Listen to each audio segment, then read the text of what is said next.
Boom, we're recording. This is Peter Bishop right here. Okay, it's Robert Trent right Yeah, here. we're at Sierra Comments. Thanks for showing up. It's not futurism, I was corrected. It's future studies. Oh, okay. We're here to learn about future studies. And this guy, PhD, professor, former director of, let's see if I get this right, future studies at I'll do the titles in a moment. Teach a Future. This guy's awesome. How are we talking about? Okay. Okay, Robert, thank you very much. Yeah, it's great. Thank you all for showing up. As I told Josiah, is it? Hosea earlier. All the right people are here. Fine. Thank you very much for coming out. It is a pleasure to talk about the future. I've been talking about the future for right at 40 years now. My story begins, I call myself the accidental futurist because I was recruited to a new campus in Houston, the University of Houston.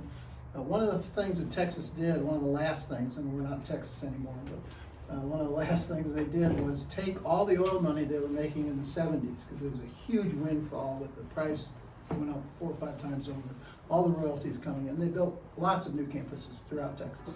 Texas A&M system, the UT system. Houston created 3 new campuses, one of which was down in Southeast Houston next to the Johnson Space Center, literally next to it, right across the street from the back door of the Johnson Space Center. So it was a great place to be. Recruited there to teach statistics. And I had a meeting with the dean at the beginning of the interview. I was teaching in Georgia, so we met at the Atlanta airport. After the meal, we had a nice lunch. We talked about various things, what I would be doing, what I was interested in. I was a sociologist at the time with a background in math and physics. And I said, towards the end of the lunch, I said, I looked in your catalog and you have this thing called Studies of the Future. What is that? I'm afraid I was a little snarky. After all, I mean, I was a scientific sociologist. You can't do that. And he says, we study the past, don't we? Well, yeah, of course, in history class, wherever. Why can't we study the future? Well, I had a lot of reasons why you couldn't study the future, like I don't study things that don't exist, those kind of things. That's just for starters. But I wanted the job, so I kept my mouth shut and got the job and went to Houston in 1976. I found this program there. It had already been established. There were people teaching it, faculty members teaching it from various backgrounds. And I hung out with them because my interest in sociology was about social change. I mean, I'm a student. I came of age in the 60s. Revolution, we were changing the world. I don't know if any of you were old enough to remember that, at least you read about it. And it was an interesting time for me, so I wanted to study what was going on, how do things change. Turned to find out that sociology really didn't study change that way because it took too long. And you didn't get your publications, you didn't get your dissertation done, you didn't get your tenure and all of those things. So it really was up to other people to really talk about long-term change of historical, era level kind of changes. And Futures was one of those people. So in 1983, I said, well, they never taught me about forecasting. I think I could figure it out. I know a little bit of math, a little bit of other things, and sociology. Why don't you run the program, they said, because in the academic world, the youngest guy gets to talk to the dean, do the budget, do the schedule, and all that. So in 1983, I took over the program, built a discipline, built a curriculum that was kind of a mess. There were faculty members there, but everyone was teaching kind of their own thing, so we got organized, and that was the beginning of it. Moved the program to the University of Houston Central Campus in 2005, put the whole program online in 2006, and retired from that in 2013 after 30 years doing that. When I retired, I had been teaching graduate students, of course. I had been giving public speeches, corporate seminars, all that kind of stuff. And I retired and said, who's talking to young people? Nobody's talking to the future, about the future to young. They're the ones, it's their future, more than it is ours, there's certainly more of it.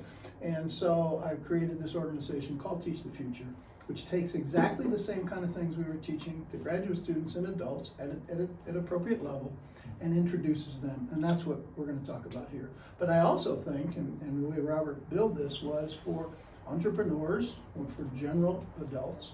So the term, there are various terms that float around the field. Future studies is kind of the academic title of the field, like urban studies or women's studies or aging studies, those are the kind of things. But the people who ultimately became practitioners, many of whom who we were educating in Houston, and they went on to be professional futurists, says, we don't want to be studies people. We're not doing studies. We're doing real work. We're changing the field. We're consulting. We're helping people influence their future. So we adopted a term called Foresight, or strategic foresight, which is a way of saying this is the practical application of future studies.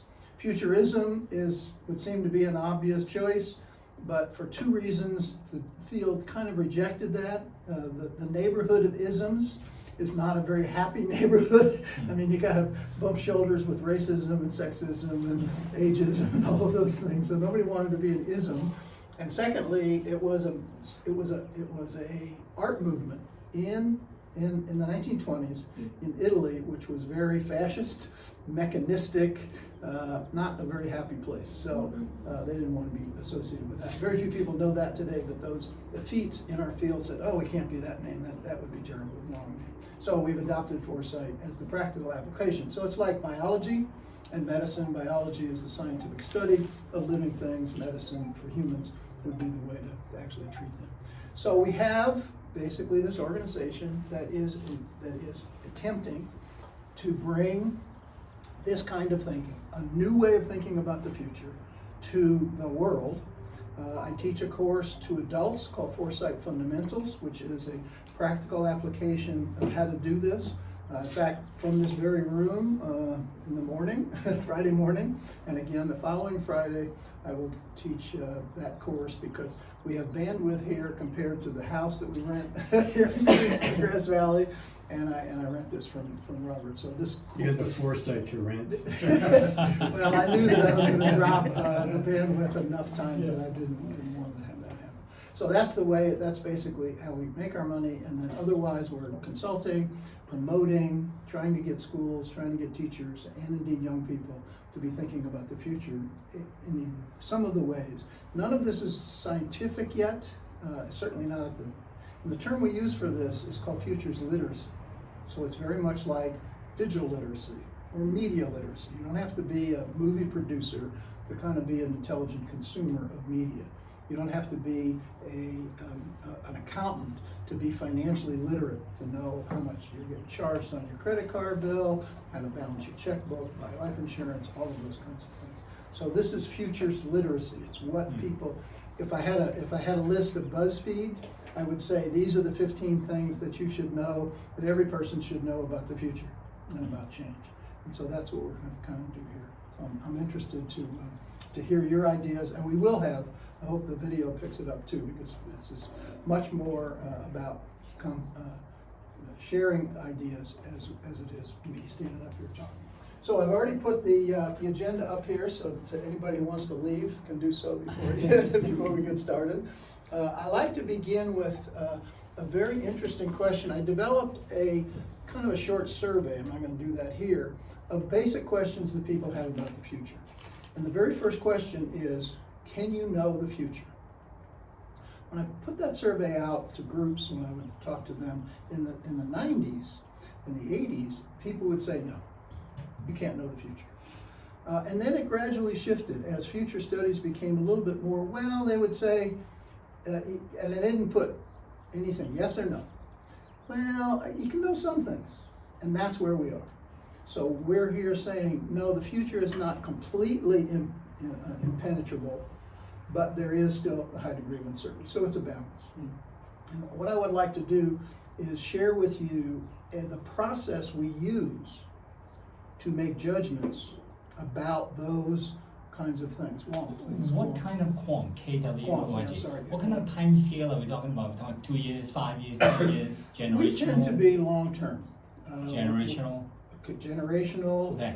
Civilizational. Okay. We have many of our colleagues talking about after capitalism, Sure. the decline of modern society and things like that. So the time frame tends to be long. I would say at least 5 years, and then on out. There was a seminar group that got together around a foundation in Seattle a long time ago that was talking about the 1,000-year future. That's a little long for my taste. I don't know, it's pretty speculative, but 10, 20, 50 is also a possibility. So Okay. 2040, 2050, 2060 are out there. Mhm. So I appreciate it. Thank you. Good to know the framework, yeah. Yeah, how that goes. So let me ask you 3 questions about yourselves, and we'll make a point about how we can know about the future using this process. So I'm going to ask you for 3 numbers. Your numbers are going to be the rank that you would find yourself if we were to line up here in the front of the room in terms of these numbers. So this is personal data, but you're gonna make a judgment. So if you remember those numbers, you can write them down if you want. You don't have to write them down. You're not gonna turn them in. First question: how far you came from your place of business or from your house to this session this evening? How far? If you came the short distance, then you would be number 1. If you think you came the farthest distance, you would be number 6. And everybody else, 1, 2, 3, 4, 5, 6. So think of a number. I'll just stop there. Give you 5 seconds to think of that number. You can look around. It's not going to help. You can look around. All right. Number 2 is. Oops. Let me see what number 2 is. All right. How long have you been in your current position? Current career, current job? Last time you changed jobs, changed titles, whatever. Short time, last week? 1? Long time, way too long time? 5 or 6 up there. So now you have 2 numbers in your head. How far you came and what the other. The third is your background. So in background, I'll set up a scale where the low numbers are science, math, engineering, and the high numbers are humanities, journalism, art, music. Background, just in general. We're not going to test this. So put down a number, the most scientifically oriented background or the most humanistically oriented background. And So think of- what number goes with what? Oh, the science is 1, 2, and the humanities are 5 and 6. Fine, high numbers. Okay. Thanks for the question. Is that still the same of guessing what other people are? Yeah, well, you're putting yourself in rank compared to the other people, between 1 and, this is not in general, these are the 6 people you have right here. All right, let's talk about who thinks they came the shortest. Can you see your office, Robert? Yeah. Okay, that was an easy one, all right. Who thinks they came the longest? Who's number 6? Could be Alta Sierra, Okay, Alta Sierra, all right. And I didn't get your name? Gayatri. Ga- Gayatri. Gayatri, okay. Gayatri. Thank you very much for coming. Alta Sierra, anybody farther than Alta Sierra? 6, you nailed it, All great. right. All right, let's go to the second one. When's the last time you changed jobs? Who's just done something different for the first time? Early, number 1, 2, 3, 4. 2, actually. 2, you had Yeah. Kwong, okay. And when did you change? It's a state of mind, actually. Okay, you know, good. Yeah. What's the change from 2?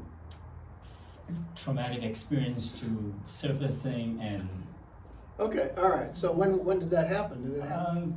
year. Year? Yeah. Okay. Well, so yeah. so you would be a year. Anybody change it more frequently than a year? No? Well, I could kind of be in there.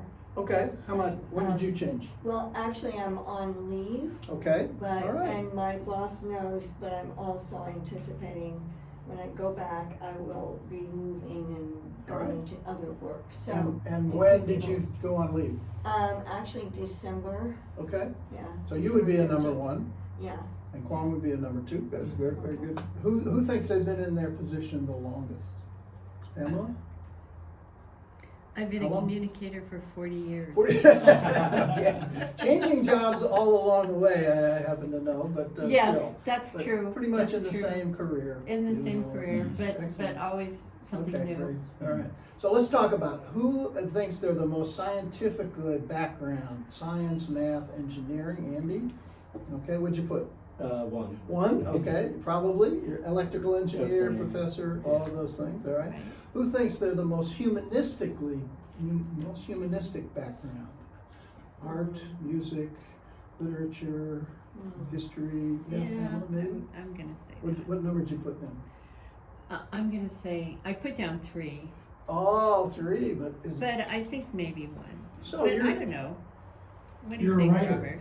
Yeah. You're a writer, I am. you know, communication and all of that, so you would be the sixth. All right, so this really does have a point, other than kind of getting to know ourselves. But everybody who's in the middle like me, we just didn't get a chance to talk, but that's okay. The point is that you had two pieces of information that you made the decision. You wrote down a number, you thought of a number. The one piece of information was the data you had. And everybody pretty well knows where they came from, knows how long they've been in their job, et cetera, et cetera. So we're not going to argue about the data. The other piece of information you made up. You assumed what the other people in the room would say. You didn't have, I call it information, it's an estimate. You could not write down a number without making that estimate. Those estimates are called assumptions. An assumption is something that we believe, it's not data, but we believe that this is to be true. And assumptions, I have to tell you, in our evidence-based, data-oriented society, don't get a whole lot of credit. In other words, we believe we should never make assumptions. It was actually a philosophical school called the Positivists in the early 20th century that said, we won't make any assumptions. And they felt so good about themselves that they ended up collapsing because they couldn't say anything about anything. Yeah, Robert. But, I mean, we all know we're gonna die. That's an assumption. It's an assumption. Yeah, it's still an assumption. It's an assumption, okay. So that is one that is very, very hard to challenge. It's hard to say. And how do you challenge an assumption? By thinking of an alternative. So the alternative is that the second coming will happen before. I mean, actually, when my daughter was hiding her grade books that came home from school, when she got the mail before we came, I think she hoped that the end of the world would happen before we found out. So she was making that assumption too. It's still, even though there is almost no chance that it's not going to happen, it's not guaranteed. So we draw that. Now, the assumptions you made were good. They're not wrong. They're not fantasy. You didn't just pick a number out of the air. You used your background and made assumptions. How do we know about the future? How do we know about anything that we can't directly observe? We have some data and we make assumptions. Scientists do it hour by hour. Historians do it hour by hour. Physicians do it, psychologists do it, business people do it, investors do it. I mean, you can look through all the investment data. You still have to make assumptions in order to make a decision. So people say, oh, you can't know anything about the future. You can, but it is uncertain. The big difference between now and 50 years ago, when forecasting and econometric models and spreadsheets and all of that were first introduced into the future, wow, all we have to do is get the data, extrapolate the line, and there we go. What we're pointing out, however, is that there's an assumption in there. I got a great little build graphic in my PowerPoint presentation that takes data from a school in the university where I was. It's kind of an oscillating, and I lay 3 different models on it. Is this linear? Well, maybe. Is it oscillating? Well, maybe. Is it oscillating recently? Maybe. And each of those 3 mathematically come up with 3 different futures. So the assumptions that we make about the future have a lot to do. And so the futurists in us give us the chance to say, yes, there's the data, but what assumptions am I making? What's going into this? I would call that critical thinking. I would call that something that we should be doing with our young people all the time, more than we are today. They're just learning things, not being challenged and not being asked to challenge their assumptions. Yeah, please. I'm wondering where you have, or where is intuition? Where is intuition? Intuition is a form of assumption. Okay, yeah, I It's get that. an myself. uncertain, and intuition is a real thing. Intuition, I believe, the basis for intuition is experience. There's a really interesting book by a very popular writer, Malcolm Gladwell, who wrote a book called Blink. Oh. Blink is a book about making intuitive judgments that are almost impossible to base on scientific data, but they're almost always right. Does anybody know the story of the most interesting example that he had of intuitive judgments in that book had to do with chickens? I guess not. This is in the East somewhere, maybe China or someplace. One of the hardest things to do with young baby chicks is to tell whether they're male or female. It's called chicken sexing. And it's almost impossible. And these people do it over and over and over again. They're like learning machines. They're like algorithms. And after a while, their heart rate is really, really good, and they can't explain to anybody what they're using for data. Their intuition. So intuition is a real thing. Is it reliable all the time? Of course not. But of course, if you have the data but you make the wrong assumptions, that's not reliable either. So assumptions is the weak link in all of this. Absolutely necessary, but on the other hand, that's where the uncertainty comes in. I mean, I can show you a time series, all the numbers, put it on a spreadsheet. I can tell you what it's going to be. There's a very famous guy in Houston who worked for NASA as a designer. One of his employees was a student in our program, and he had the greatest job in the world. He was using graphic arts in the 1980s to build pictures of space stations. I mean, the engineers would say, well, what if we put this here? What if we put that there? And he would use airbrush technology to actually draw a picture of the space station on the Earth and the sunlight and all this stuff. It was the greatest thing. This guy came up with the idea of a spreadsheet. He says, you know, if NASA would increase the GDP budget 1% per year in 100 years, it would increase it by 50 times over. Okay, John, that's a really good idea, and that's mathematically correct, but nobody expects it to go on 1% per year for all of that time. So the assumptions, we can have all the data, we can have all the math, we're still making assumptions in doing that kind of thing. So we're the people who raise our hand and say, you're making an assumption. The problem with our culture is that you're not supposed to say that. It's impolite. It sounds like a criticism. Oh, me? Make assumptions? No, we should bring assumptions in from the cold and say, we're all doing it all the time. Let's talk about the assumptions we're making. Let's challenge them. And how do we challenge an assumption? We don't just say, I don't believe that. If you're going to challenge an assumption, you have to come up with an alternative.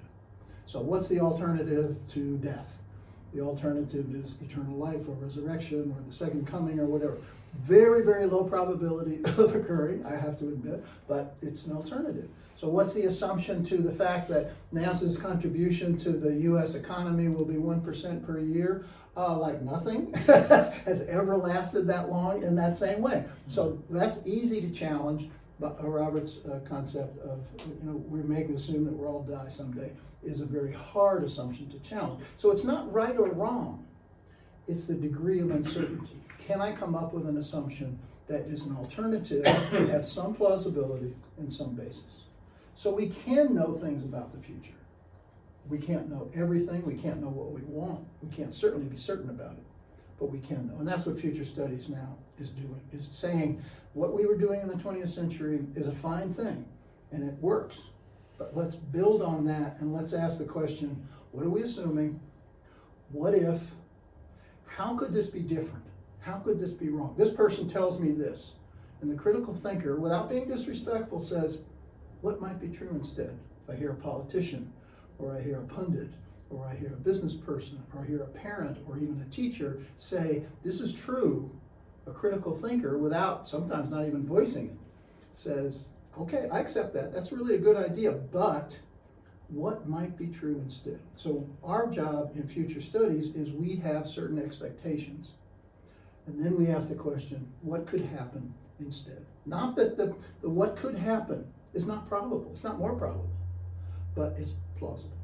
And so we're bringing up that. We'll get to that in a second. Please, So the list of variables are plentiful. yes. So Well, therefore, almost infinite. so therefore, when you make assumptions, it's always based on certain, whether it's intuition or whether it's always based on some experience, wisdom, and some kind of a cultural bias or whatever it is. But because the variables are so many, for example, is it going to be recession or inflation? Yep. It's huge, and all of them back it with really solid information because the variables are very big. If we concentrate, and depending on what weights we allocate to whether the interest rates are big, Jerome Powell is wants to have legacy or or China's economy is going to be good and therefore the demand is high, whether we print more money. So it all depends on what weight we put Yes. to those variables. So knowing all that, I mean, they're all kind of polite, not saying that you're wrong and I'm right, Yeah, but yeah. but they're all very convincing when you Yes, sit they in are. front of them. Yeah. So how would Okay. you deal with this? Well, you're making an assumption. I'm making an assumption. And I'm of being course. respectful, but this is the way we do it. You're making an assumption. You're making an Sure. assumption is that we should choose. No, I tell people something's gonna happen, but I don't know whether it is Okay, then I was recession or incorrect. inflation. I have no So idea. but what we do is we do not choose which of those is Right. more likely. We leave them both on the table and we say, if you're preparing for the future, you need to prepare for both of those. In other words. Right, but they are basically polar opposites though. So how do I They are. prepare for drought and also flooding, for example? Buy two things, I mean, the kayak and rations maybe, yeah. In different ways? Well, that's a but if really we're good talking question. about big money, then it's a different thing. If you put, it's not binary exactly, but it's pretty much binary. Okay, so we're talking about entrepreneurs. So an entrepreneur prepares for a step function in the market. Right. Are you prepared for that? Or do you have the resources to be able to capitalize on, and I don't mean just growth over time, I mean something really happens, you become a fad, or something happens. The story I heard was a group, this was back in the 70s, that created a training program for real estate agents. And of course, in the 70s, real estate exploded as a field. Everybody was in the market. Houses were moving very fast. People were making tons of money because of inflation, et cetera, et cetera. They had created this series of training courses. And whether they knew it or not, all of a sudden the market for that was huge and they became the largest. So they were prepared for success.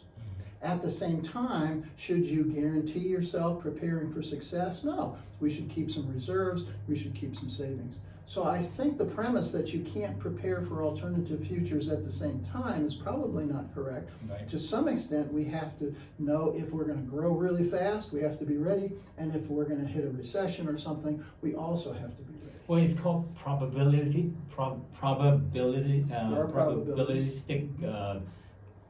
decisions, basically. Probabilistic, yeah, probabilistic Sorry decisions. about that. Yeah. So, So- that's all diversification, basically. In modern discourse, however, how often do you hear that? What you In hear, investing, you do that all the time. well, investing, but in terms of media, in terms of people's discussion, and now I'll talk about my own field of education.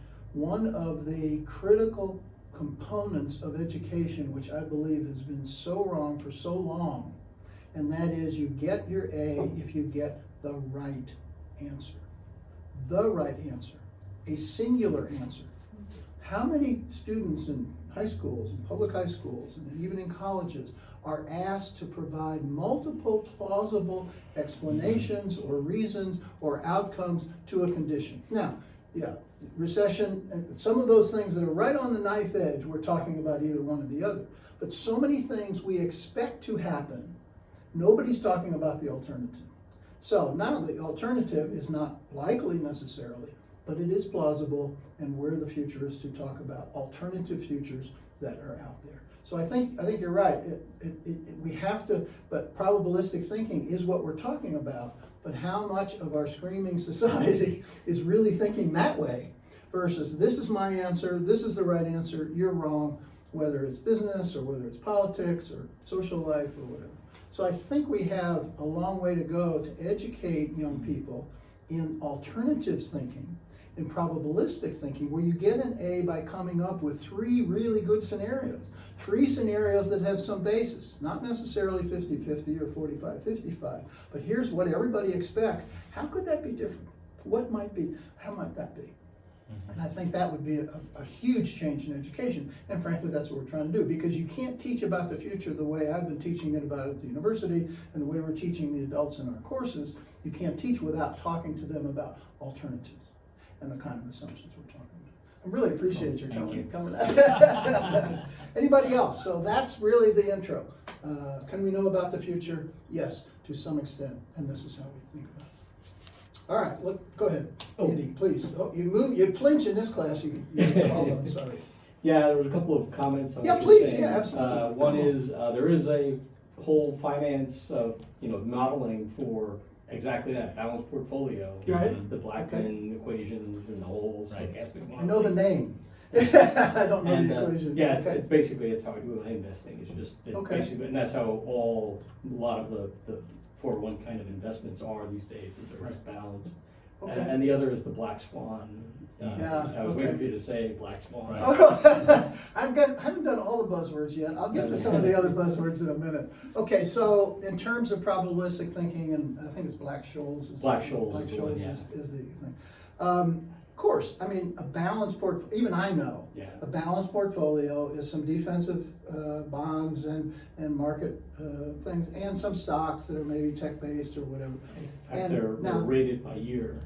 Yeah, and you can do that formula. I don't do the formula. There are financial advisors Right. that do that. Well, there's funds that are the and so, 2025 fund, the 2030 fund, the 2035 fund. Oh, really? Yeah, Okay, so you no, can I- actually pick what year you want your money to come out, and that they will balance it for you. Wow, okay, no, I'm not that sophisticated at this point, but I know what a balanced portfolio is, and I wouldn't go all into stocks expecting rise. I would I have to tell you that my father, a child of the Depression, never bought a stock in his life. He was a real estate agent in Northwest Florida, Pensacola, Fort Walton Beach, Destin, Florida. If any of you know that area, the 70s, the 80s, the 90s, the place was exploding, booming, beautiful beaches, beautiful water. He never invested in real estate. He was a real estate broker. He knew everything about real estate. They built huge condo projects and all that, but he was a bonds guy. He was completely defensive because of his experience in the Depression.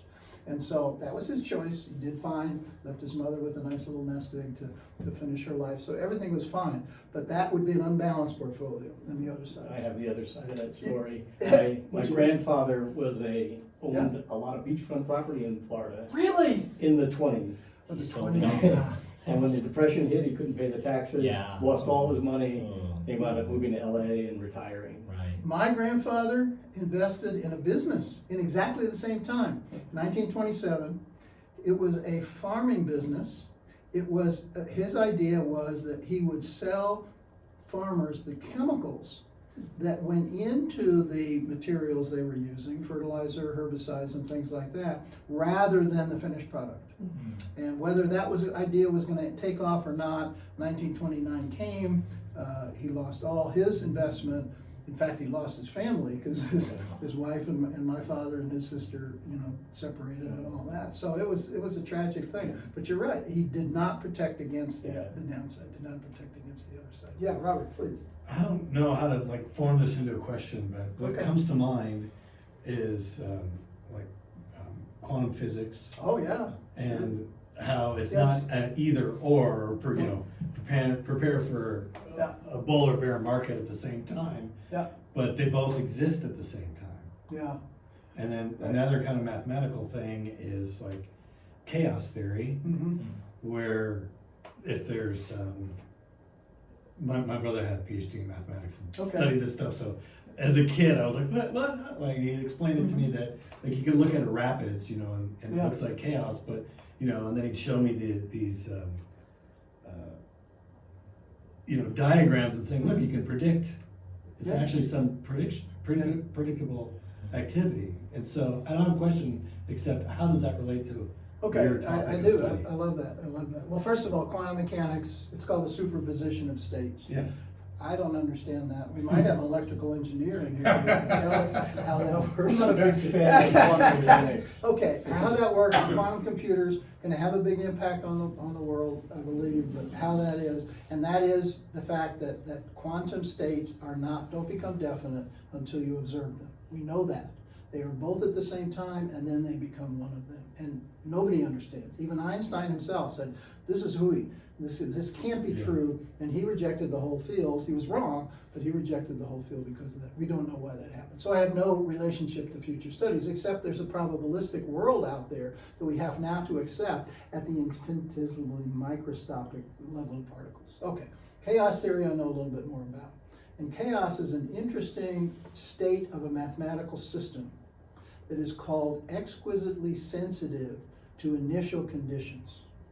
There is feedback in the system, so much so that if you measure the beginning introduction, the boundary conditions, the initial conditions, and you are off by 1/10,000th of the significant digits, before too long, the system will go this way rather than that way. So if you had exactly the initial boundary conditions exactly, you could predict. It's deterministic, it's not probabilistic, it's not random.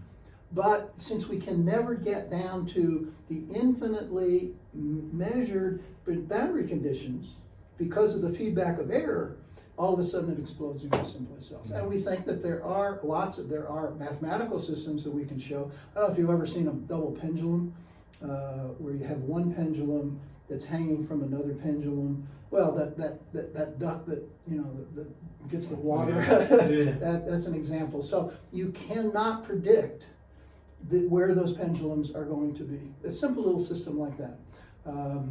You can't predict it. It is deterministic, but it's not predictable. Now, we don't know about the stock market. We don't know about politics.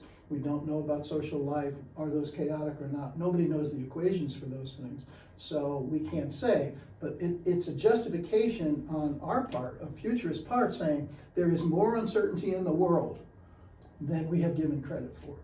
So we're the people who are saying, you don't know as much as you think you do.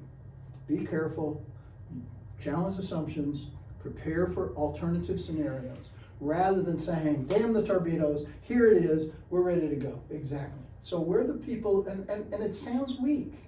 It sounds like we don't know what we're talking about. It sounds like we're not strong, we're not taking in the military it's called, give me the best case. What's going to happen? The general says to the intelligence analyst, tell me what you think is going to happen. Make the call, they say. If they do that, they're opening up risk to other things that could happen. And smart generals don't do that anymore. They're beginning to learn that. So yeah, chaos theory is determinism with uncertainty. Quantum mechanics is somebody else's. You have to ask your brother about that. Okay, but it's not really impacting your field of study. It's a metaphor for the fact that there's more uncertainty than we're saying. There are various degrees of uncertainty. Notice that what happens when you ask an economist what Kwong was talking about, it's going to be a recession, not. You do the equations, you take the data, and you get an answer. They are making assumptions, but they don't tell you they're making assumptions. They say, everything being equal, ceteris paribus in Latin, this is the outcome. Well, everything is not equal, and you don't know that it's equal. And so we're the people who say they're not equal. Coming up with one answer, coming up with the future, it's risky, and it's fundamentally false. The future is multiple. There are many plausible futures out there, and we should think about all of them. Now, one of them will become the present, but trying to find that one now is not only a waste of time, it also gives you the sense of misplaced certainty. That you think you know the future, and you don't. It's terribly difficult too, because not only do you have variables, you have variables. and then you have people, leaders, and even public opinion that are swayed. So in some way I can actually influence some people. Okay. At the same time, I can't influence some people because he wants to be president, and you do certain silly things or smart things. So really, the bottom line is prepare for the whole range of everything, and it's like, okay, because at any time it would shift. I better watch out. He's going to start being our spokesperson and things like that. I'm a new speaker, maybe. So no, that's so we're trying to calm people down and say there is no right answer. There are many good answers, and we have to prepare for them. And preparation does not mean spending money. It does not mean even doing a contingency plan. If you think it's really important and you think it's fairly likely, then you better have a contingency. We buy insurance, right? I mean, very unlikely that some catastrophic thing will happen, but we want to protect ourselves against that. Most things we don't have to. It's more of a mindset of being a little tentative and a little careful. Not what we learned in school, and not what we learn from the motivational speakers who we are treated to and come from company picnics and things like that, that you be certain and go forward and that's it. No, it's a different mindset. And so you can get in and parse all the variables. I taught systems thinking a long time. That's not really what we're talking about. We're just talking about a somewhat more tentative, critical mindset to received wisdom, what everybody says. Whenever I hear that, or whenever I hear somebody say, well, it's clear that, I mean, I just go, ooh, a little flag goes on in my head. Really? Is it that clear? Or are there other ways of thinking about it? And sometimes I challenge assumptions and I can come up with a good alternative. Okay, well then I'll accept what you say. Otherwise, I would rather talk about what might, accept what you say and what might be true in addition to that. And so let's rest with both of those things. Leave both those things on the table. Yeah, Pam. So I guess from a certain perspective, you could see future thinking as the remedy for the disease of populism. Because populism is based on fundamentally believing something without any evidence. Right. It has that basis, but establishmentarianism has the same basis. So they're both beliefs, and they have data, and there are some good reasons to be a populist, and there are good reasons to respect the establishment and go with the establishment. So I wouldn't put populism in the category of beliefs and those people who think with the establishment in the category of data. They both have data, they're both making assumptions. We choose which one we tend, I'm not going to discount anyone. I mean, I have some futurists that have some very bizarre futures out there. I don't say you're wrong. I don't say this can't happen. I don't use the word impossible unless I have to. But it's leaving them all on the table and saying, you have your reasons for believing that. The other group has their reasons for believing that. I may choose to be more of an establishmentarianism than a populist, but I can't say that I'm going to be right. I mean, and again, culturally, that just sounds so wrong. It sounds so weak. It sounds like you're not really, sorry the sexist phrase, manning up to take, ownership of your beliefs. No, we shouldn't. We should have fluid beliefs and listen to all sides. And if we had more of that in our country, in our schools, in our businesses, and in our civic associations, I think we would have a lot more. So populism is certainly a set of very strong beliefs that to us seems to deny most of the data.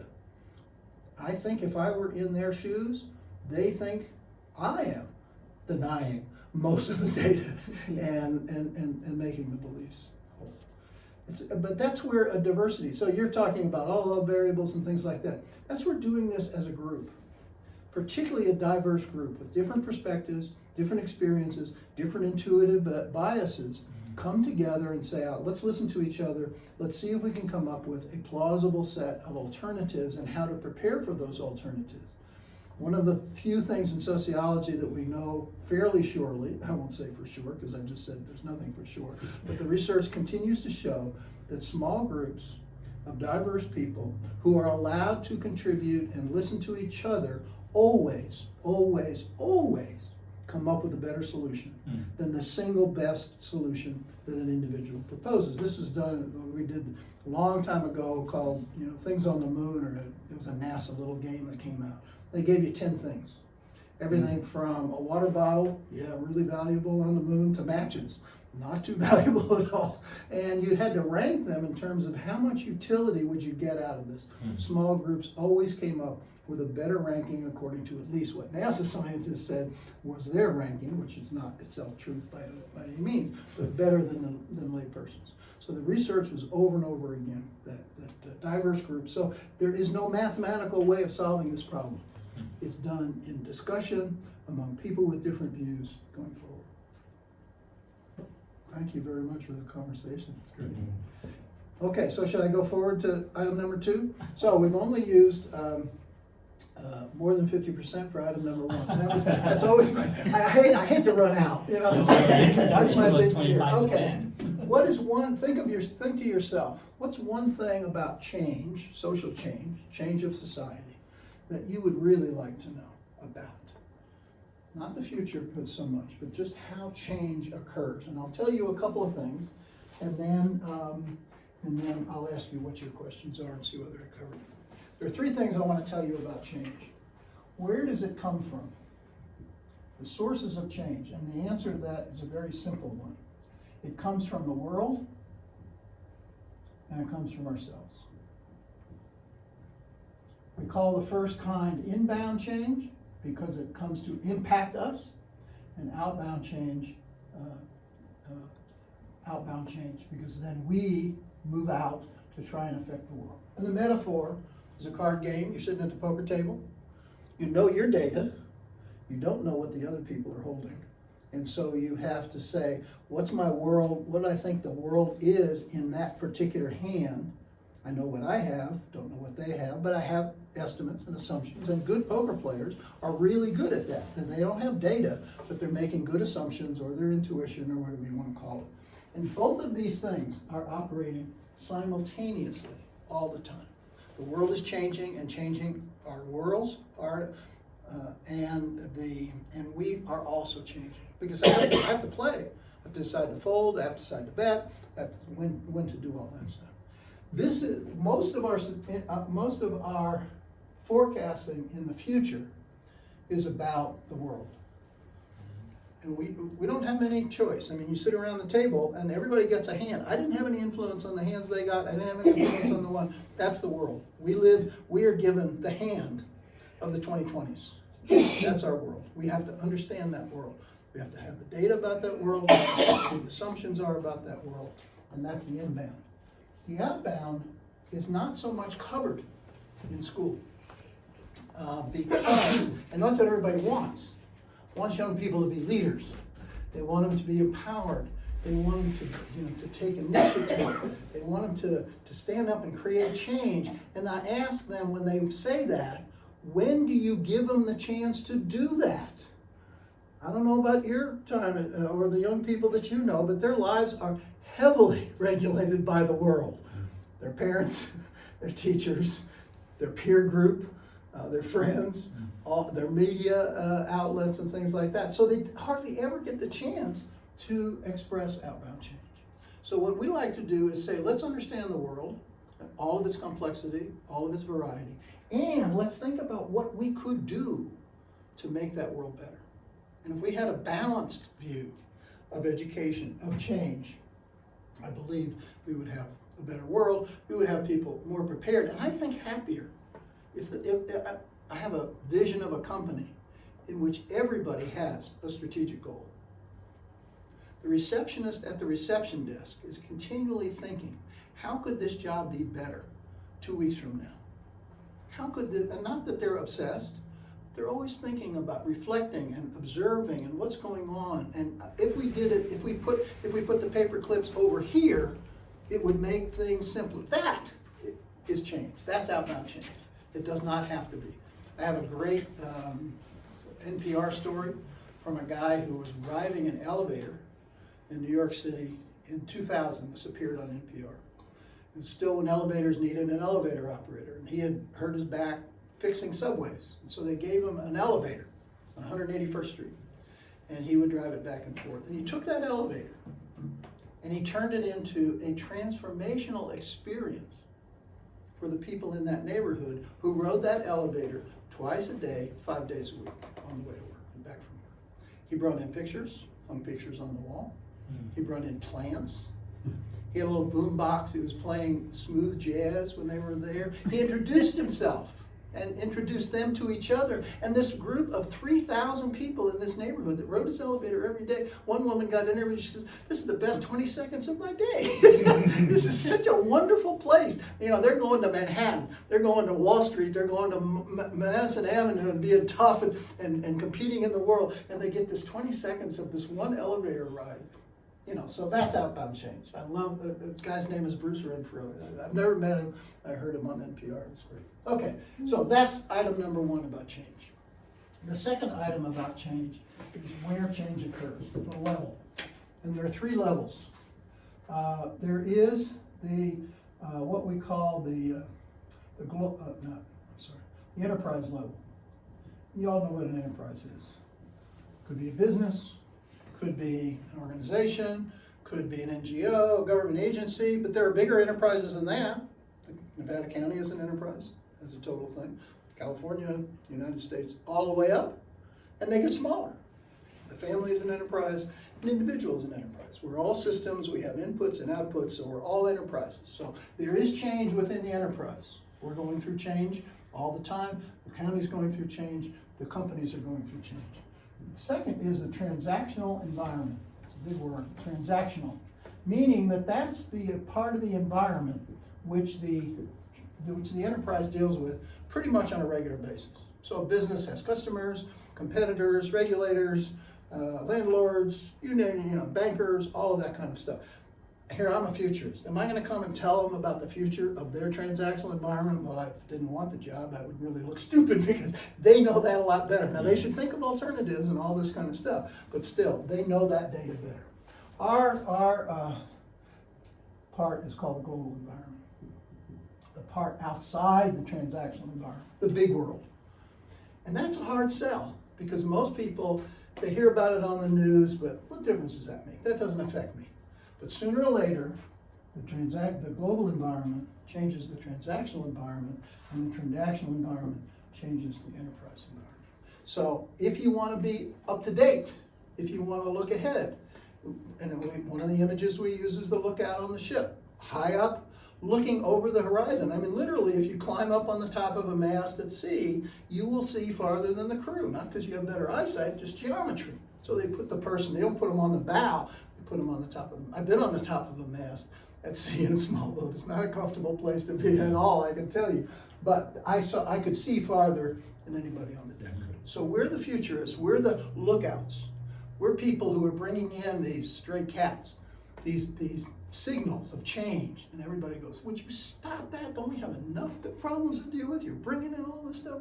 But unless we take that into account, then we're going to be blindsided. We're not going to be ahead. And we have this global environment. The third thing about change that we need to pay attention to is called the rate. And the rate of change that we know really well is continuous change. I borrow this from mathematics. A continuous function is a curve that has no breaks in it, no kinks. Every point is in the neighborhood of its, close to it's smooth. So the opposite of continuous, of course, is discontinuous. And there are discontinuous functions in math, in nature. I mean, quantum mechanics, when you observe a particle, it goes through a discontinuous transformation from superposition to one position. These are called trends, and these are usually events. Two huge distinctions between change. Trends are going on all the time. We know about them. We have data on them. We can extrapolate them. We can do math on them. Spreadsheets are a wonderful device. Do it. It's great. I'm not saying not to do it. One of the interesting things, however, about our study of the past and the study of the future is that the past is almost all about events. When's the last time you saw a growth curve in a history book? Not very often. What is it? People doing interesting things and stories of inventions and revolutions and explorations and natural disasters. And we look at the news. The news is almost all events. Once in a while, we've discovered this new trend, population, COVID, whatever. But rarely is it that. It is almost all events. But we look in the future, it's all trends. Where did the events go? Are we not going to have any events in the future? If we passed a law that said, okay, no more events, all just trends. So we're in the futures business. We're saying, let's look at the whole future, not just the trends future, not just the result of continuous change, but the result of trends and events. Now, the problem with events, and the reason that it doesn't get into our discussion in an evidence-based, scientifically oriented culture, is that we can't predict when they're going to be. We can't even say when they're going to be, and that's the black swan. The black swan, we call them wild cards. So when you're in a card game, somebody, once in a while whips out that wild card and completely changes the nature of the game.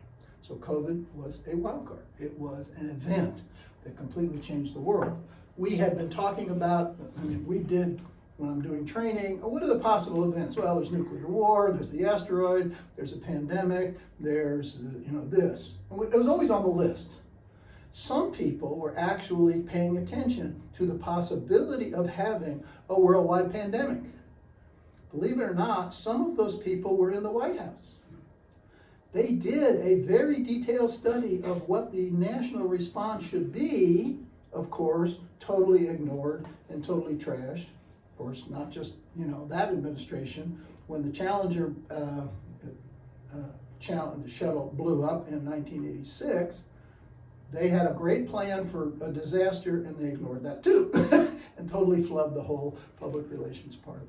So, trends and events. You put these two things together, and you get a term we borrow from biology called punctuated equilibrium, Sweet.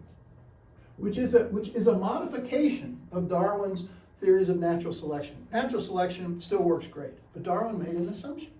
He didn't have any fossils.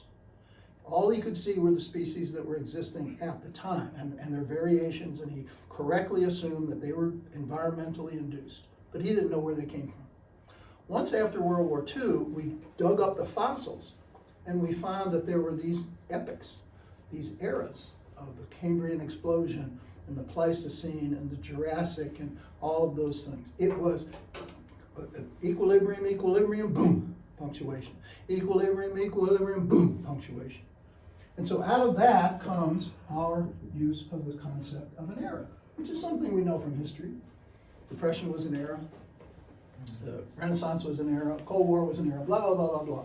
But we forget, we have all those in the past. We are an era.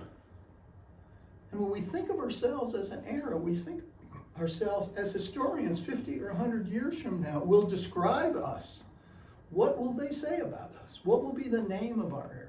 What's the fundamental factor of us that they will be interested? Now, they'll not get it right. They'll abbreviate it. They'll leave out some of the good stuff. But nevertheless, think of ourselves as a generation.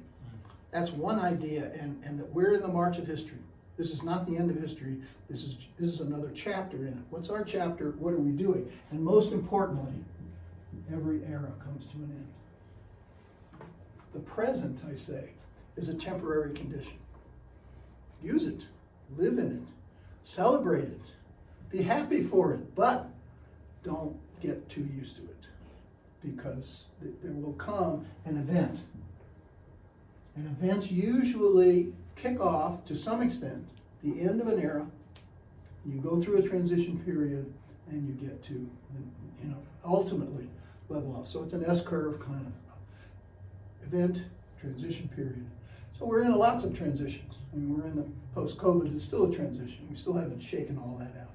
The internet is still disrupting societies and whatever. We've got some other era-ending events to come.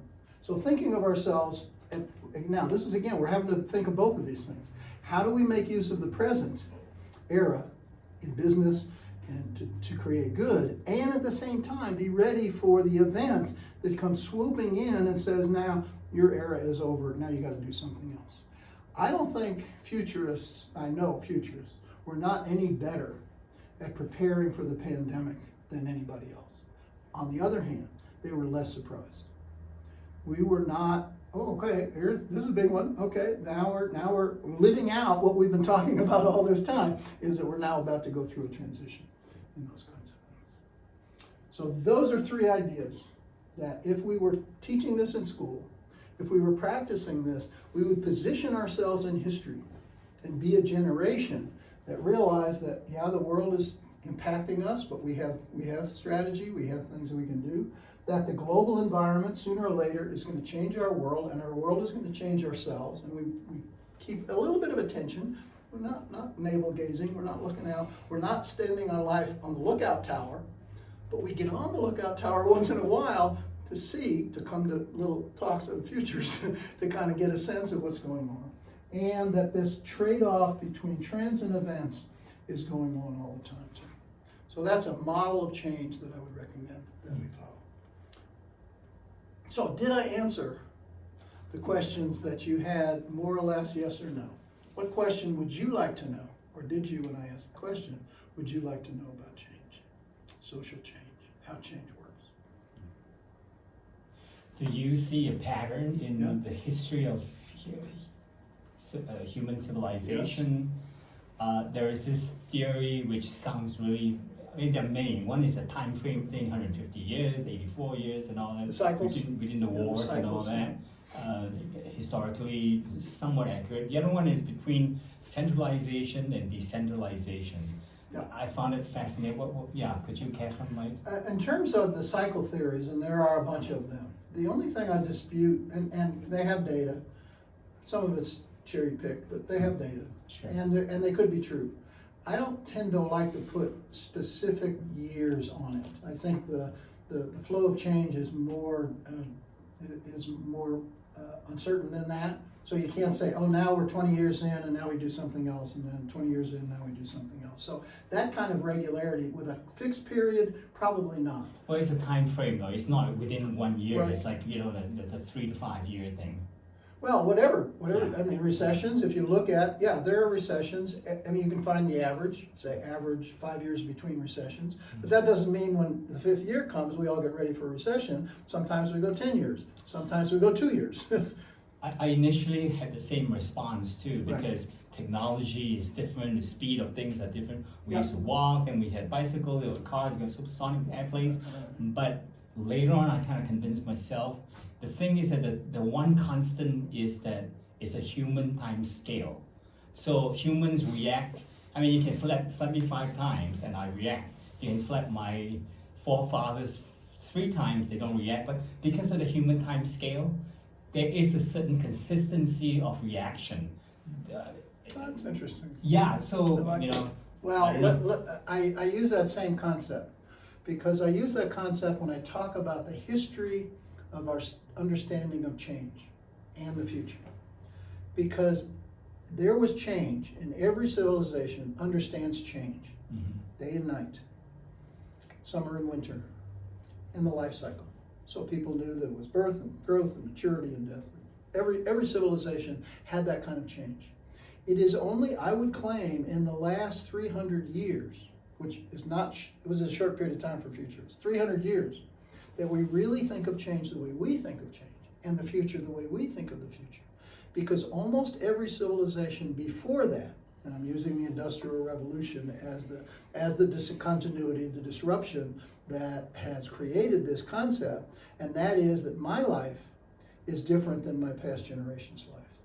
And my next generation's life, therefore, will probably be different from my own life. So for the first time, it was about the 18th century that people, ordinary people and intellectuals, finally realized that change was now speeding up to the point when we could notice it.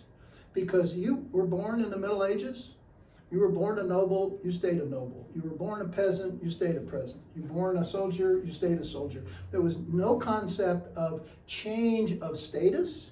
There was no concept that the church was going to go anywhere, the king was going to go anywhere. Now, they had change. They had famines and wars and events that came.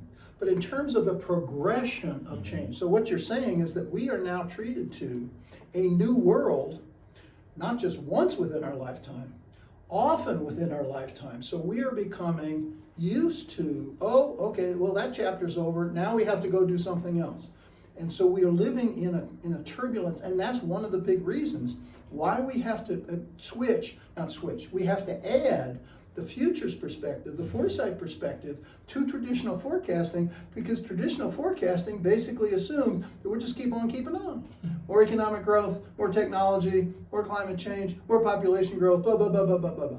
And now, I have a list of disruptions since the 1970s, and if you think that you know what's going to happen and these disruptions are going to go away, think again. So since the disruptions have become more common and more serious, we now have to be more agile, we have to be less invested in the present and more ready to move when the people across the poker table play a slightly different game, and when we are now living in a different world. Now, that's an assumption, but the speed of change increasing and the seriousness of disruptions and the frequency of disruptions leads us to say this old extrapolated model is not wrong, but it's not as useful as it used to be. So I think that's what you're saying, I is that think the we're last treated thing to I'll this. say about this is that there are waves and there are tsunamis. Yes. So the waves are getting increasingly more frequent and maybe even bigger in amplitude. But the tsunamis, the paradigm shifts. Yes. The periods, the cycles are somewhat similar because of that You cycles don't theory. think their period is getting quicker? It's quicker between the waves, but the what I call the world changing, like the printing press to, I mean, to the church and world wars and all these huge tsunami events. So I'm saying the discrimination is there are changes all the time and increasingly faster. When's the I mean, last- we used to use gold, and we know that the gold will buy so much stuff Right. for how long, but now it's like forget it. What would you say was the last tsunami? I don't know. I'm not too Well, studied if that. you're if you're gonna make your case, then you have to talk data here. What you believe was the last time we experienced it. And a tsunami it's a continuum. So there are really big tsunamis like the printing press.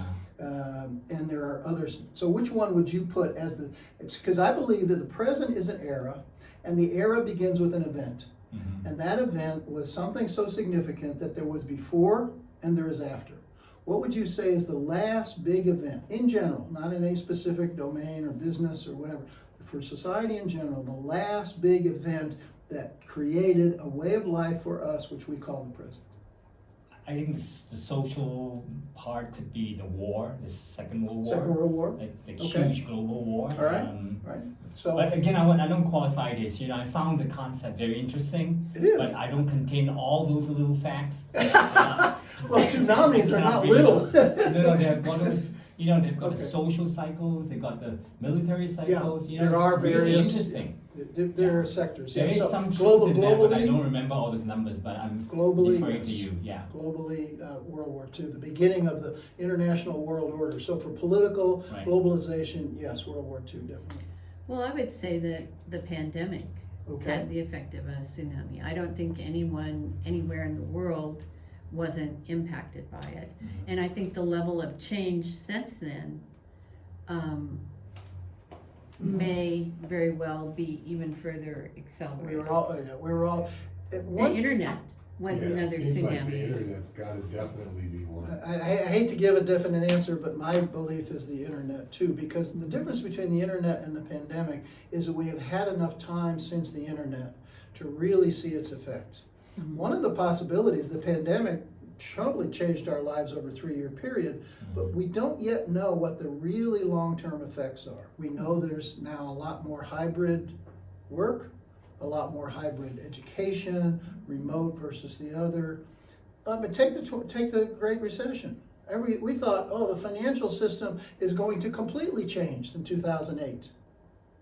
No, Not, it didn't. sadly. Yeah, well, sadly, yeah, we wish it had. But so I think the World War for globalization, for the world order, which people are now saying we're getting to the end of an era. I don't think we've had the end of the era event yet, but U.S.-China relations, the potential conflict in Taiwan could be that. I mean, maybe the Russian invasion of Ukraine. So there is a tattering of that paradigm, and that began with Bretton Woods and began with the UN and NATO and all of that. That was a world order that lasted 70 years, an era which we're kind of worrying about whether or not it's going to do. I think the internet is the one that I would put has changed the world. The present could be the internet era, but that's just a joy. Yeah, Robert, please. I got You're a going to couple give us things. another. One is that there's a heater in here if people feel like, is everyone I'm plenty comfortable? hot because I'm jumping It's up and eater. down here. Wow. You're good. What?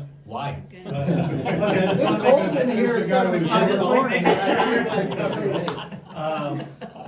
Blockchain and the kind of the popular access of artificial intelligence tools Mhm. seems to be a potential. Potential, Well, but we're- so- we're I all- mean, so it's new. built on the internet in a way, No, but it's a new. but it's next level stuff. And that compared to the pandemic, which is now kind of a wave that has been receding, and we want to see what the debris is. Mhm. What is, and because I always think of the before and after. So that was an event. What was life before? What is life after? And before the recession, we had the buildup, we had the housing bubble and things like that. And after the recession, well, we're not giving loans to people to buy houses if they don't have income anymore. Well, that changed. But banks are bigger than they ever were. We have almost as much financial risk. So less change than we expected there to be. And in the case of the pandemic, I think it's just too early. Now, the AI is another interesting one because we're right at ChatGPT is an event. 3.5 released, whatever that was, November, Yeah. December, Yeah. boom. Thunderclap throughout the world, and everybody's running around with ChatGPT. Yeah, go ahead, Well, I was please. just gonna say, as far as 911, 911, certainly yes. not as much as internet and different things, but it's definitely changed our traveling, what we do, Yeah. so much, still. That may have been the event that ended the globalization era, the post-World War II era, because and the fall, right around that time, it was also the fall of the Soviet Union, and those two things pretty well ended the world, the global world, political world, as we knew it. And if I had to give some credit to the pandemic, it was the end of maximum globalization, particularly the economy and supply chains and things like that. There were other reasons that it was moving away, but the pandemic, slammed the supply chains and the globalization and moved us away from that era of increasing trade and more protectionism for many reasons. So let me show you the curve we're talking about here. It's a very simple S curve. So this is the current era. I say this goes up. This is just a variable. And when we are in the current era, we tend to extrapolate trends, not necessarily lines, but curves. It's continuous curves, trends. And then all of a sudden, boom, something happens.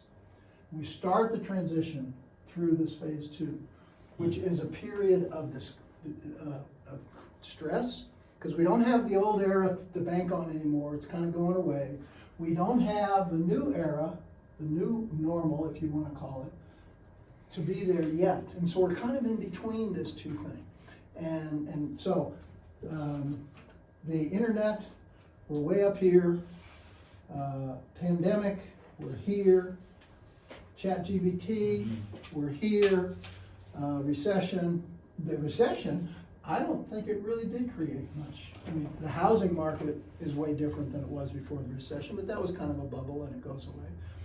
I don't think that really did create so much of a new era of financial dealings and things like that. So this is a good discussion to have. So somebody else had another candidate. Yeah, Andy, please. I would argue, as opposed to World War II, I would argue nuclear weapons basically changed the Okay. whole land. Yes. Right. Okay. Basically, it eliminated wars as we know them. Well, what's interesting, and I'm learning here, is that multiple events can happen Yes. that all have the same effect. So as I Right. say, the fall of the Soviet Union and not 9/11, but the fall of the Soviet Union was one event created the end of the Cold War. That, if that was an era. And this is why historians don't like this, I have to tell you, because it's not neat. It's not clear. It's, we can have differences of opinion, but you're right, nuclear weapons was a huge world-changing event, and it could still, Well, it's virtually eliminated war because there's no incentive to go to war anymore. Major power war. Well, again, Lots of other wars. It's skirmishes, but they don't, this is not World War II. Yeah, no, There's no conquering the world anymore. Right, yeah, I mean, destroying it, yes, but not conquering. Well, I don't think that's a fool's paradigm to ever want. So what we're saying is that there are various events on the way to this new era.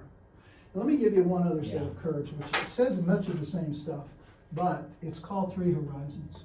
And this relates to the whole theme of entrepreneurship. The first horizon is the current era, which sooner or later is going to go away. It's your old car, it's your old sofa. Gotta give that baby up. It's been I love it. We got to do this. The house, time to fix it, whatever. And then there is what's called the third horizon. This is the first horizon. This is the third horizon. This is the ideas in the present which people are claiming will be the new era. There are a lot of them. Most of them will not be the new era, but one or two of them will. So we listen to them. Oh, is this really the future? Is this the way the era could be? So this one is going away. This one is increasing. And the most interesting one to me is the second era that is basically the era of confusion and difficulty. Because I say, this is going down, this is not there yet, and there are three mindsets that go with each of these three models. The first, I'm just going to use the first letter, the management mindset. Managers are wonderful people. I work for many of them. So their goal is to preserve the current era and make it better. Efficiency, improvement, incremental change. Don't rock the boat. We're going to be better down the line. And the management mindset, and mostly is the dominant mindset within organizations, we're going to hang on to this baby as long as we possibly can. The visionary mindset are all of those wingnuts out there saying, oh, we're going to have, aliens life, and we're going to have, artificial intelligence, and we're going to live forever, et cetera, et cetera, et cetera. And some of them may be right. There were visionaries. Alvin Toffler was such a visionary. A lot of people in the 19th century were such visionaries, and a lot of what they wanted came into the truth. This second is the entrepreneurial mindset. It's the mindset that says, this current era is going away. The visionary era has not appeared yet, and they're looking for the cracks. They're looking for the opportunities to squeeze in here and do something new, because all of the barriers to change are going away. They're dissolving, literally. I mean, schools and education and business and organization and globalization and things like that. So entrepreneurs are in here going, where can I make a buck? Or social entrepreneurs like me, where can I actually create change? If I had started this movement 30 years, 40 years ago, well, it would be just as hopeless as it is today. But nevertheless, probably a little bit less so. Right. I'm thinking that the world is changing and that we need to change the schools in more ways than just teaching futures. And so these three, so we're talking about to what extent is the current era declining and going away? And there's a disagreement about that. To what extent are these visionary futures appearing on the horizon, and one or more of them will become the land of... And now, the vision is not necessarily a good vision. I mean, we've got the surveillance state out there. We've got, AI running the world out there. We've got nuclear war out there. It's a new era for sure. It's not necessarily higher on the growth curve, maybe even be less, but it is different. And the entrepreneur is the one who really likes to work in this space here. It's fascinating because if you think about like Henry Ford, the entrepreneur. Sure. I mean, he wasn't the first person to invent a car. He didn't even invent a There car. were hundreds of cars But invented around that time. he really rode the wave at the right timing. Yep. Then you have Steve Jobs, the same thing. He invented nothing, but right place, right time. And then you have Elon Musk. Okay, forget about his Twitter. But the fact is that, the rockets and the electric cars, I mean, Yep. this is no politics, just that the Well, let me capability of give you an my own entrepreneur. example. One of the things I wish I had invented the Futures program in Houston. I'm glad I took it and turned it into what I think I'm very proud of. The thing I did on my own was to take a graduate degree at a major university in the United States and put it completely online. That was I started that in 2001. The internet wasn't, I could have done it in 97, but the university I didn't think was ready, and I wasn't ready, and the internet was not ready. So in 2001, I started doing one class every semester.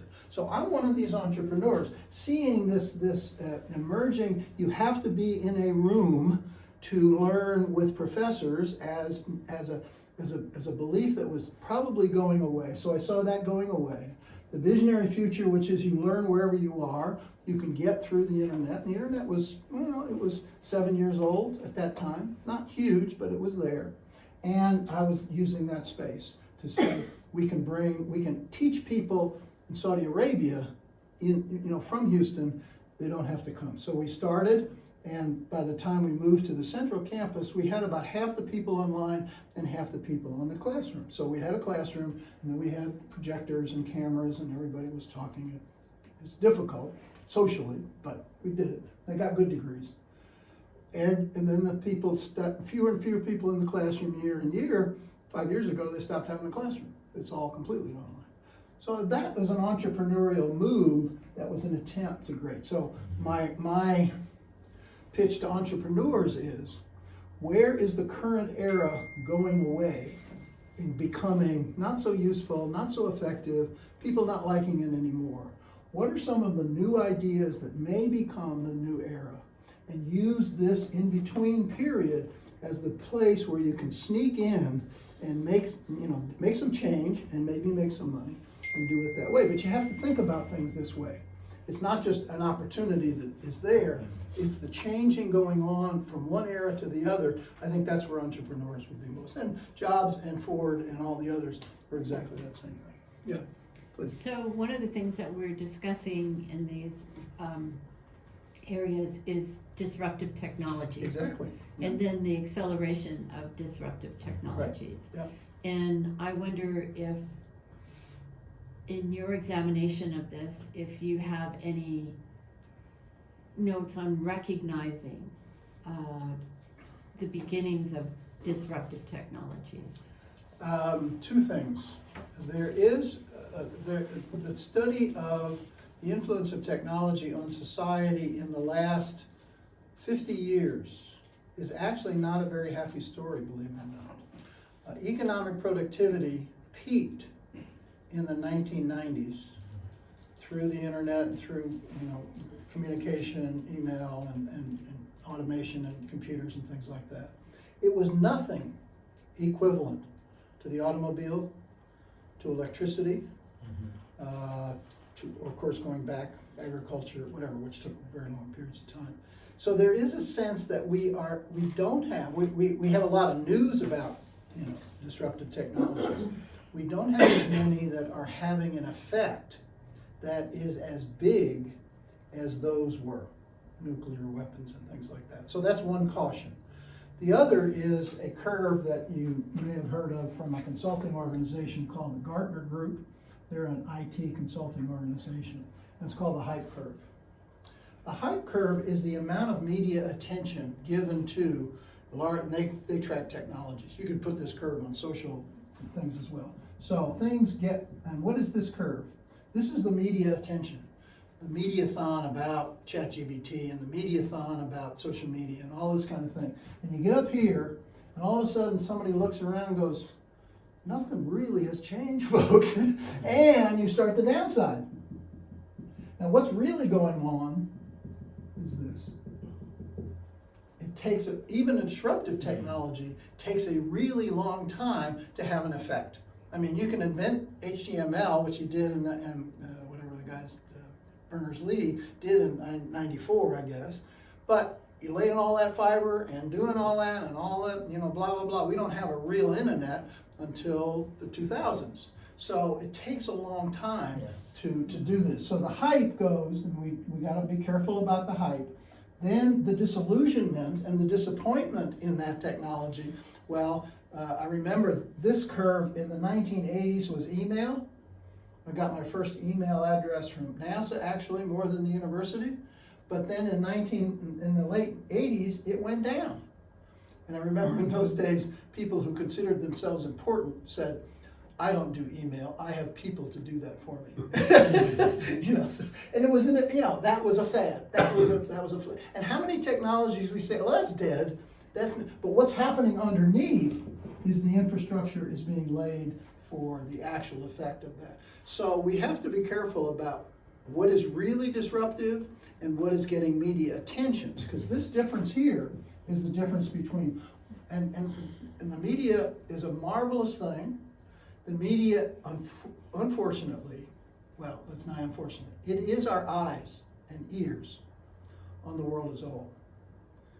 I don't know the world population, I don't know the US population, I don't even know the California population. I get my ideas from the media. And the media will tend to, and they're a business. They're not a public service, they're not, social security or whatever.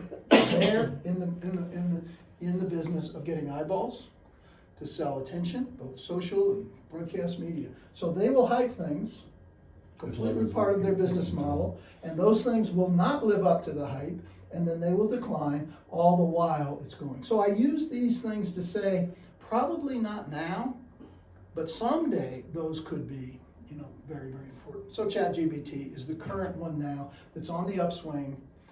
I will predict, which I'm not supposed to do, but that there will come a time when we said, that was we thought that was, but that was just putting one word after another. That was not intelligence. That was just Yeah. creating fanciful Language model. And so it'll go down here, but at the same time, the fundamental work on artificial intelligence and other kinds, and those and other kinds of models will ultimately have a big effect.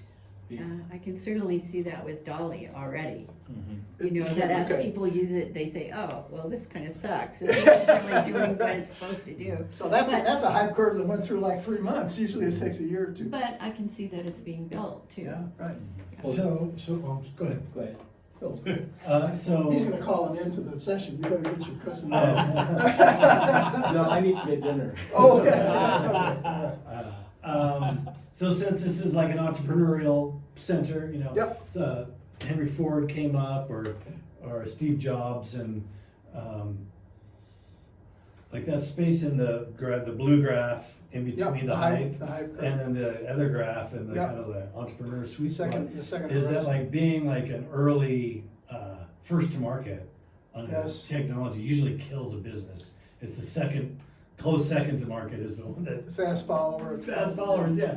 That Yeah, Palm Pilot didn't make it. Facebook And- wasn't the and first iPhone. step. right, and MySpace. Remember, was but I'm MySpace. wondering if businesses in the blue chart, like in the dashed line, like if there's enough, like is that the safe or is that the smart place? If to you be? have Is that- if you have the money and the persistence to survive during that time, yes.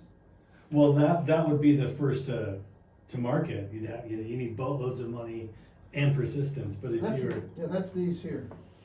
It's down here, people who are building the fundamental infrastructure and what will be a fundamental business. I'm not that business investor kind of venture person, so I don't know what the strategy is that comes out of that. But yeah, there's different plays Yeah. in doing that. So yeah, first gets all the press, and second or third finally brings it home. Yeah. Yeah, excellent. We are out of time. This has been fun. I hope you guys have enjoyed it. I Nice. certainly Small have. groups are Everybody good. says, "How did it go?" I say, "Well, I had a good time."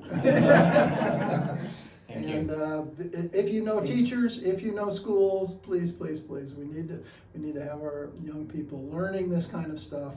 Unfortunately, I can't be in every classroom in the country, so we're actually, Pamela and I are working on videos and lessons that we're going to try and put out maybe sometime later this year, next year, so we can put this in classrooms. Exactly. This is adult stuff. But it's kid stuff too. It's all what we should be all learning. I had a lady at the first part of the course that I started on Monday, last Monday, said, "Why didn't I learn this in school?" I said, and that's not the first time I've heard that. Yeah. I said, "Well, unfortunately, I wish you had. You should have." I should have. I didn't have it either. Make it up as we go along. I'm Please. wondering if you could mention anything about the next few things you have there, just. Yes. Okay.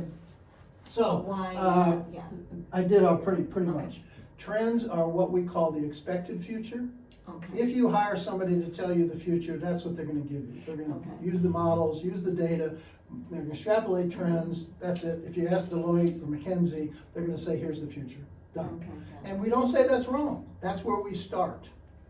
Down here is, there's a third piece here, I should say, and that is the preferred future. That's the future we want. And we're pretty familiar with that. We say, what are your values? We want peace and security and prosperity and all of those kinds of things. The part that let me put that on there so you get to see it. That's what we call the preferred future. The preferred future. Next time.